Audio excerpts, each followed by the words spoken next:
Greetings, everyone. My name is Greg Ewer. I'm the founder of 45th Parallel and a proud member of the collective that we have become.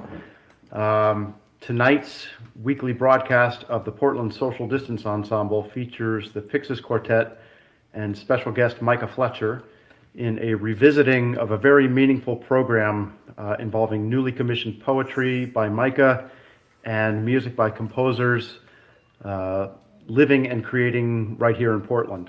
Many of you are no doubt familiar with the infamous Max attack that made world news in May of 2017 and are well aware that our guest Micah Fletcher stood up for victims of an abusive hate speech rampage and was seriously injured in the tragic brawl that ensued. Most everyone has at some point wrestled with the question, what would I do in a situation like that? And it can be an uncomfortable question when real risk is involved. As a husband and a father of a young child, I suddenly found the answer to that to be very complicated. In dealing with that tragedy, I realized that one of my colleagues actually was Micah Fletcher's music theory teacher, and decided to reach out to Micah, as happens so frequently in stories like this. So much attention is put onto the perpetrator, and when I found out that Micah was a poet and a musician, I thought that inviting him to be involved would allow him to do so, to focus on one of the heroes of this story on his own terms. So we have Micah tonight. Before we get started, I just wanted to introduce the musicians. On violin, Executive Director of 45th Parallel, Ron Blessinger, and his wife, Anne Medellin. Cellist Marilyn de Oliveira and violist Charles Noble, as well as our special guest, Micah Fletcher. Micah, welcome. Thank you very much, Greg. It is an honor and a pleasure to get to work with the 45th Parallel once again. My name is Micah Fletcher. I am the lone survivor of the 2017 Max attacks in Portland, Oregon. It is an honor to get to do this work and to express these pieces from a standpoint of being able to share with others a long legacy of anti-racist thought and history through the context of art and in its perspective in my world. And I hope you enjoy the piece. We're going to be starting the night with a very simple poem. It goes by the name of Dusty Books.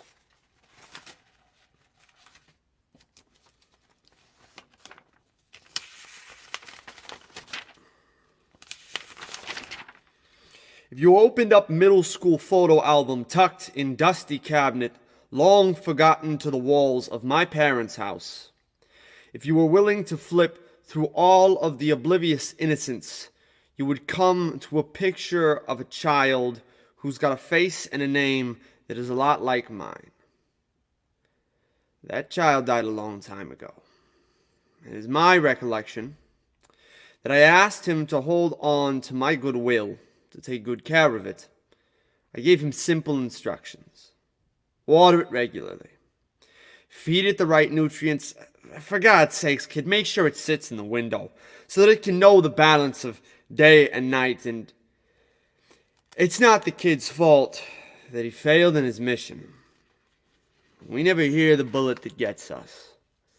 We only ever see the blade that gave us what we never asked for. I wonder if he wondered if he asked for it. If his autistic mind had to violently apologize the violence and utter lack of apologize into something resembling logic. I wish I could give him the liquid rage antidote early, but I can't. And if you saw what it would turn his insides into, I'm not sure he would take it anyways. He always was smart that way. The next piece, leading into our first performance, goes by the name of False Idols. The memorial is a rainbow. A rainbow is an optical illusion created when sunlight hits rain at exactly the right angle. And if you don't find that ironic, I can't help you. God knows I've tried. Tried ringing the bell-toll truth of the matter. But the truth makes a poor war banner. You cannot fit it on your finite flagpole, wave it over your idea of Sodom and Gomorrah. The truth is not something that you can bludgeon your enemies to death with. Will not leave splinters in the minds of men. You can only water it into a prayer that someday we will be better. It doesn't care about your ideology, screaming fuck your feelings as it white knuckles 20 over the limit, slowing only to see sunset, a last dash of toxic tinged pink splashing the horizon new bloody, because the truth is that life is a train stop, death is the line, and you don't want to let beautiful things pass your train of thoughts. The truth is not a correct thing, politically or otherwise. Its cruel smile mouths, yes, life sucks and is unfair, until your heartstrings play music in the dissonance. The truth blankly stares in mirrors where we see nothing. The truth sees itself clearly. Some things we recognize about it, others we don't. The truth isn't a simple person. And we're all too complicated to understand.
Hello again.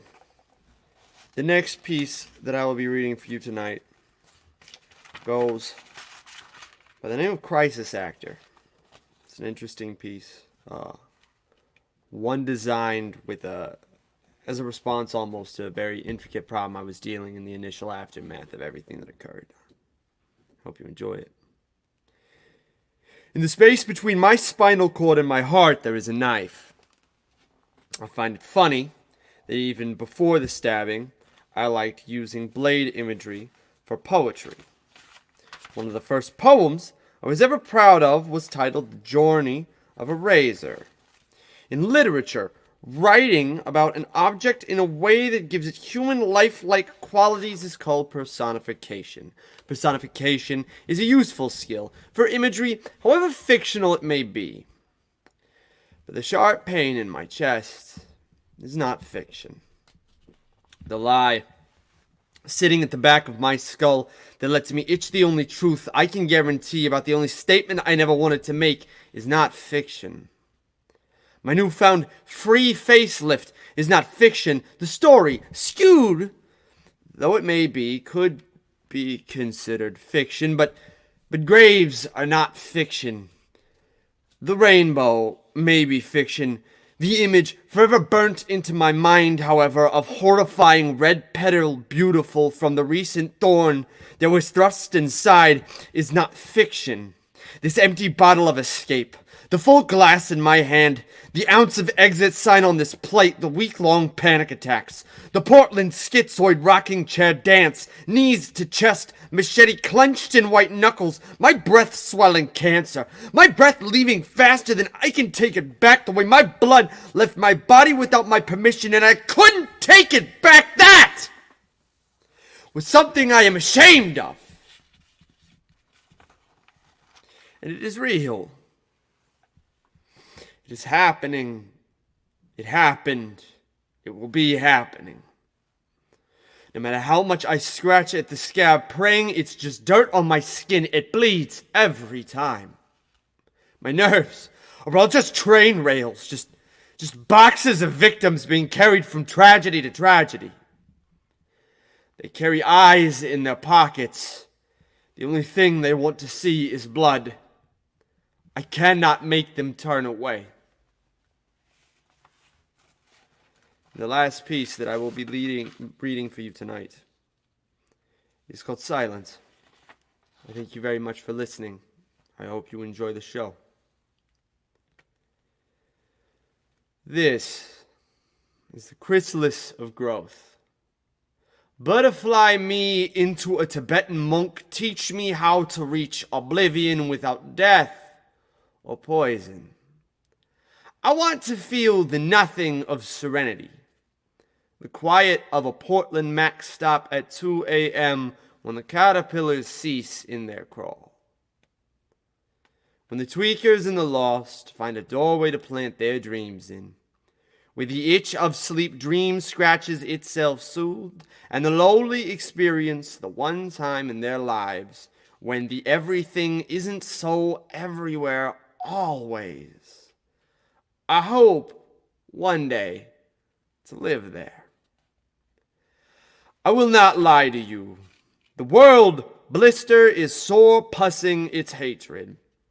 As if this life wasn't hard enough, we harden our flesh into something deflecting, so that the slings and arrows don't hurt and our hearts can't breathe in the smoke fire of a tomorrow unasked for. Beneath all of the agony, I found this flower that will sing Clair de Lune as much as you want. I found nails a man once used because he thought it would save us all. I found the fabric a wife uses to save beauty for one person forever and ever. Amen. And a book written by a man who saves souls trapped in bottles.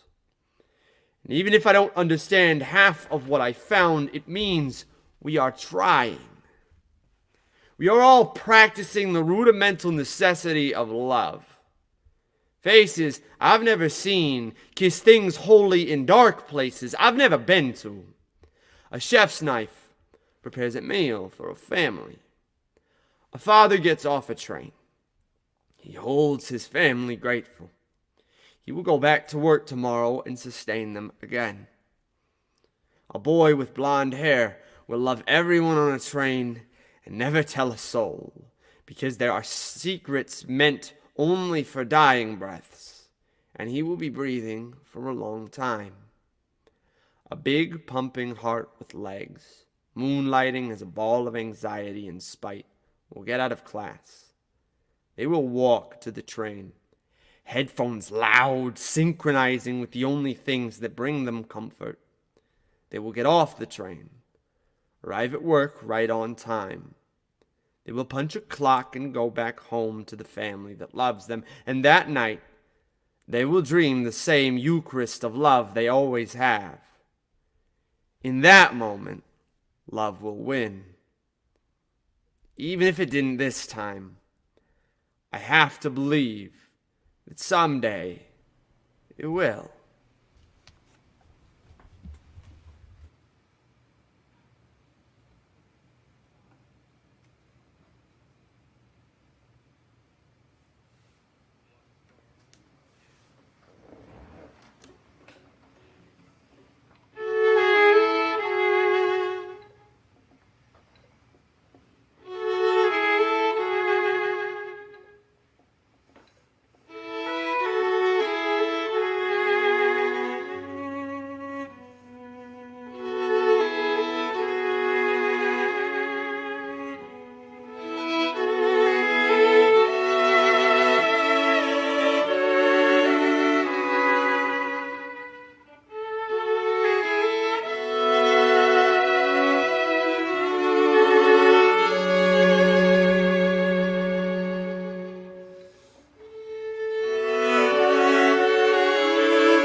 Beautiful piece.